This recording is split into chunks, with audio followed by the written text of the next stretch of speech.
Reena, a simple, innocent girl with a strong faith in God, suddenly died. A year after their marriage, her husband had a scooter accident and passed away. Since then, Reena lived with her father, who had no children.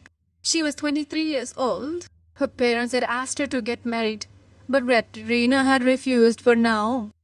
She still hadn't been able to call her husband, who had been gone for 6 months.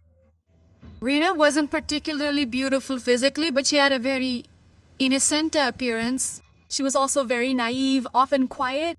She was about 5 feet 4 inches tall, fair complexioned, had long hair and a round face. She always wore white or very light colored saris. Her father worked in a government office and had recently been transferred to another city. They all settled in the new city. Reena's mother also took a job as a school teacher. Reena had no brother and her older sister was married. She had been married 6 years ago.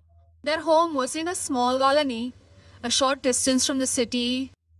Every morning, Reena went to work and her mother went to school. Her father returned at 6 p.m. and her mother returned at 4 p.m. There was a small temple near their house. The priest was a priest at the temple. He was about 36 years old, fierce and well-built, standing about 5 feet 9 inches tall. He had a good-looking figure. There was no one else in the temple.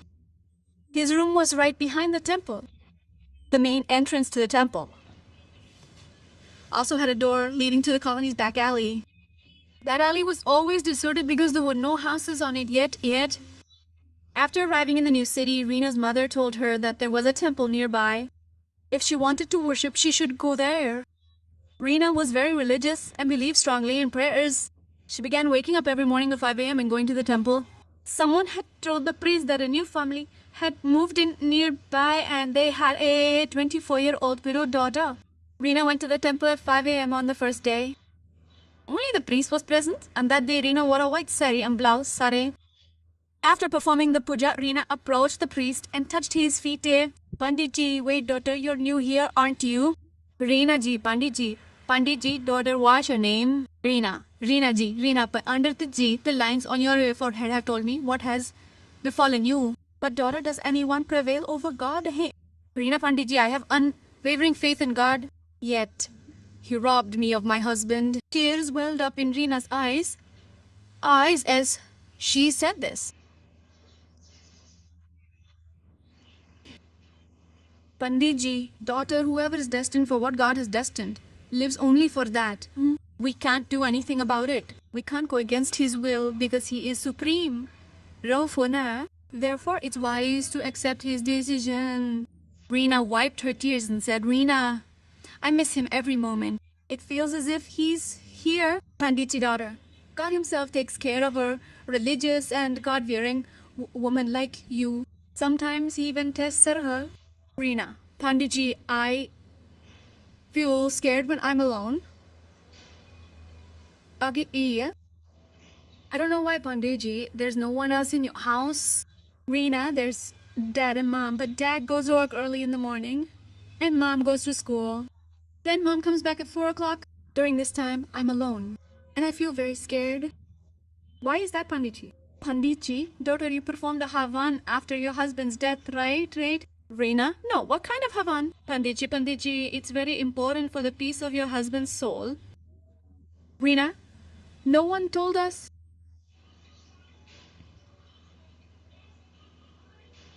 Pandit, if your husband's soul doesn't find peace, it will keep wandering around you. And that's why you feel scared when you're alone. Reena, Panditji, you are very close to God. Please do something so that my husband's soul can find peace. Reena grabbed Panditji's feet and bowed her head. In this effort, her back was visible beneath her blouse. When Panditji's gaze fell on her back, he thought, she's a widow and innocent, too. This is an opportunity to do good to her. He placed his hand on Reena's head. Panditji, you are my daughter. Do as I say, then your husband's soul will surely find peace. Reena raised her head and folding her hands said, Reena, Panditji, I will do whatever you say. Now tell me what to do. In Reena's eyes, Panditji was a form of God. Panditji taught her, she said, it must be performed daily for a few days. But according to the Vedas, only the deceased wife and the Panditji can participate in this Havan. And no one else should know about it. If anyone gets wind of it after the Havan has begun, the departed soul will never find peace. Reena, Panditji, you are our guru. We will do as you say. Please give us your permission. We must begin now. What other materials are needed, Panditji? According to the Vedas, all the materials for this Havan must be in pure hands. I will arrange for all the remaining materials myself. You just bring a coconut and basil leaves, Reena. So, Panditji, when should we start? Panditji, since this Havan will only be attended by the deceased's wife and the priest, this Havan will be performed when no widow performs. The rituals and Havans are performed in sacred places like temples, but anyone can perform the rituals here, so we will perform the Havan in my room behind this temple. This way, the place will be pure and no one will interfere. Reena, Panditji, as you say, what time should it be? Panditji, the temple is closed from 12:30 to 4 o'clock, so the Havan can be performed peacefully during these times. You come today at 12:45 with a coconut and basil leaves, but the front door of my room will be closed. Come, let me show you another door which I only show to my beloved devotees. Panditji got up and Reena followed. Panditji showed Reena a door from his room that led to a deserted alley. Mitai. He led her down the alley and explained the entire route. Panditji, daughter, you must have understood the way. Reena, Panditji otherwise.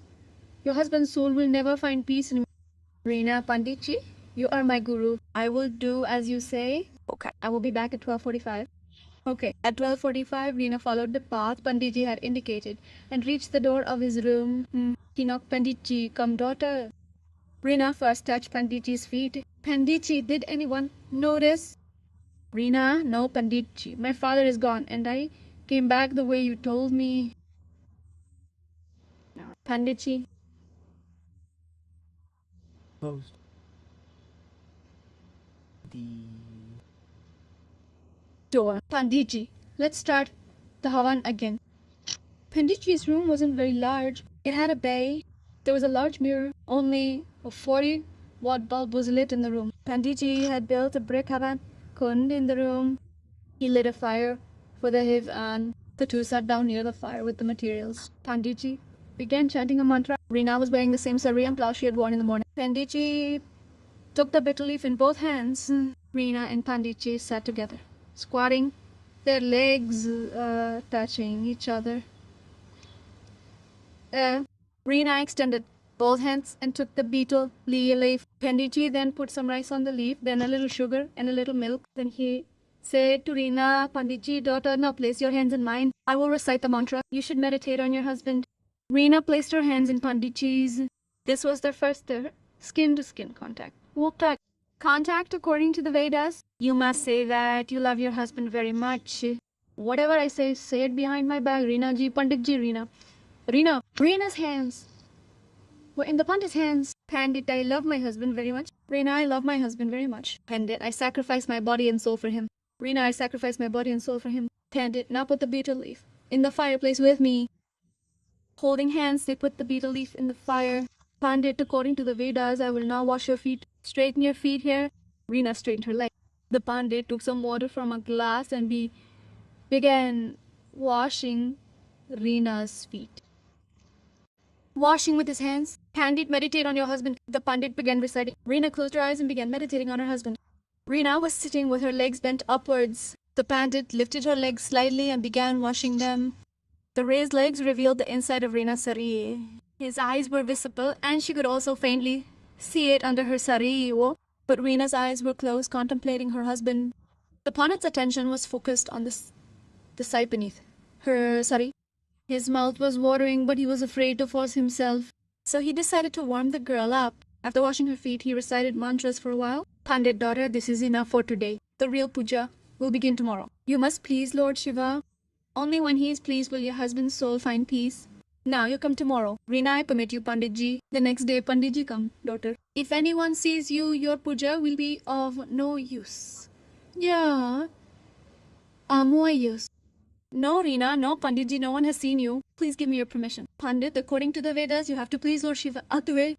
Reena, Panditji, Jay, all gods are equal, but I don't know why I have greater devotion towards Lord Shiva. Panditji, that's good, daughter. To please Shiva, you must be completely pure. First, you must take a bath in raw milk and wear clean clothes, do some makeup. Reena, makeup, Panditji, yes. Shiv loves women. He likes beautiful women. Every woman is beautiful to him, but makeup enhances their beauty. Whenever Parvati had to appease Shiva, she would also come before him all dressed up. Reena, but Panditji, is it right to adorn a widow? Panditji, anything can be done for Shiva's daughter. You are a widow for the society. Reena has come. Panditji, now go to the bathroom and keep the raw milk because it is difficult for you to bring raw milk from home. And yes, your clothes are also kept in the bathroom. Use them for the bath.